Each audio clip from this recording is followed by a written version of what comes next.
I'm going to ask you a rather unusual question. Do you need to die in order to go to heaven?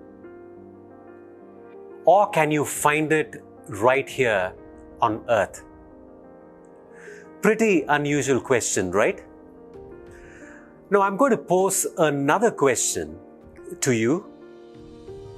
Have you ever had a conversation with a stranger which completely transformed your life and changed you forever? This was 2011. I was in Singapore. It was around 6 p.m. and I was sitting in a Turkish restaurant. There was a very elegant looking man. I assumed he was probably in his mid or late 70s. He walked towards my table and he asked me a rather interesting question. He said, "By any chance, do you meditate?" And I was very intrigued to know that he was a Jesuit priest from Provence, and he spent decades in India. And he shared an extraordinary story. His name is Francois.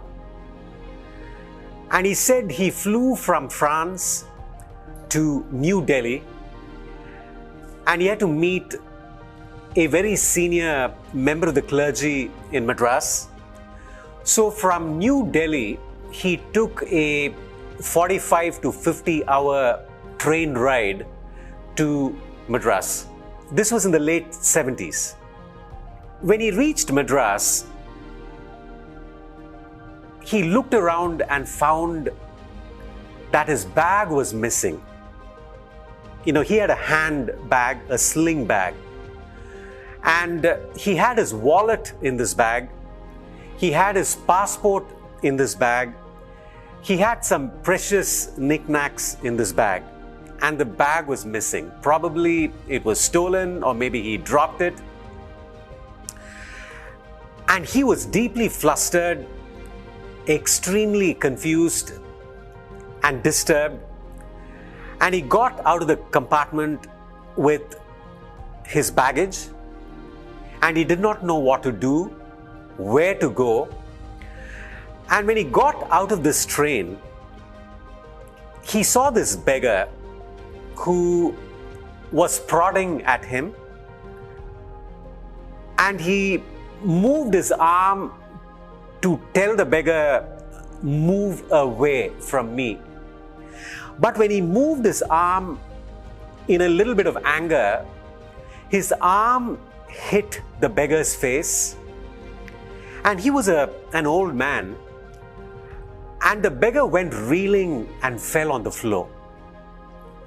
You can imagine this Jesuit priest who spent so many years in a seminary, whose primary message was love, and his hand lashes out at a beggar, and the beggar is on the floor in the platform, and the train had just stopped. And he was aghast, he was shocked, and he looked at the beggar with tremendous contrition. He tried to lift the beggar up, and now not only was he angry, he was frustrated, he was filled with remorse, because he had also broken some of the vows he had taken as a Jesuit priest. You can imagine his heightened state of frustration. He takes his baggage, walks out of the station, and is looking for a cab.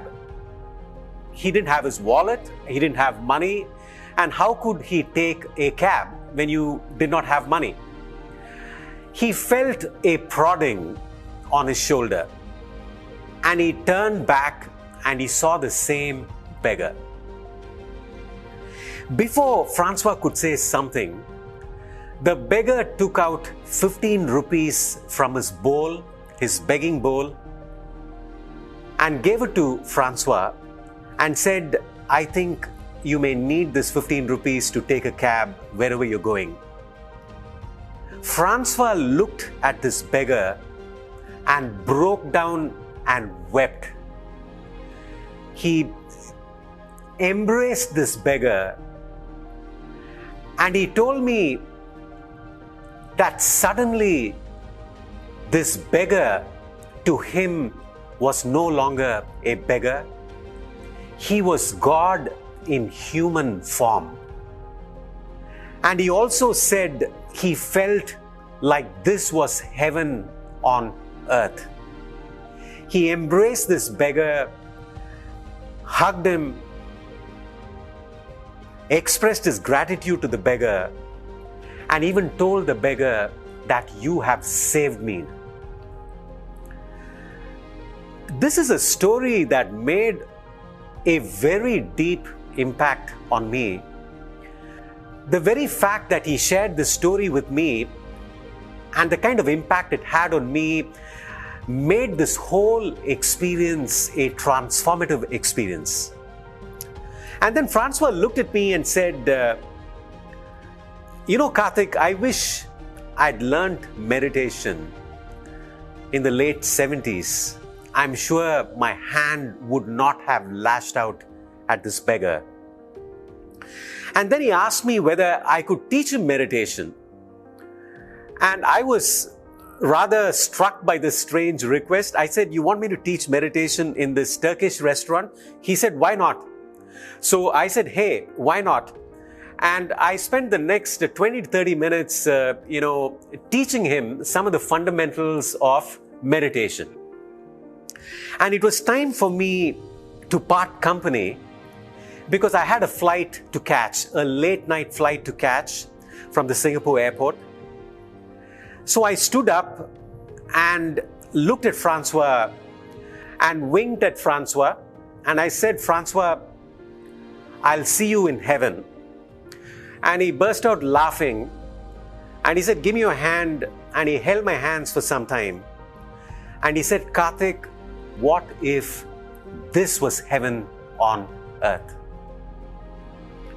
When you put other people's needs in front of your own, when you transform another person's pain, you actually instantly create heaven on earth.